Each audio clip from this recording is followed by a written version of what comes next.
आगे फरमाया वस्बिर अला मा असाबक, बड़ी बात है।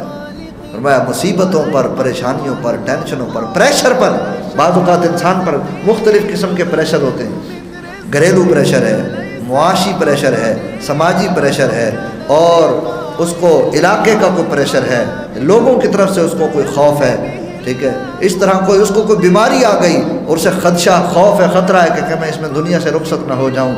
इस किस्म के इंसान के ऊपर मुख्तलिफ़ अनवा व अक़साम के प्रेशर्स उस पर आते रहते हैं, मसाइब व आलाम आते रहते हैं। लेकिन फरमाया कि वबश्शिर साबिरीन, खुशखबरी है, बशारत है सब्र करने वालों के लिए। इन्न ज़ालिका मिन अज़्मिल उमूर, बेशक ये बड़े काम हैं, ये बड़ी हिम्मत के काम हैं।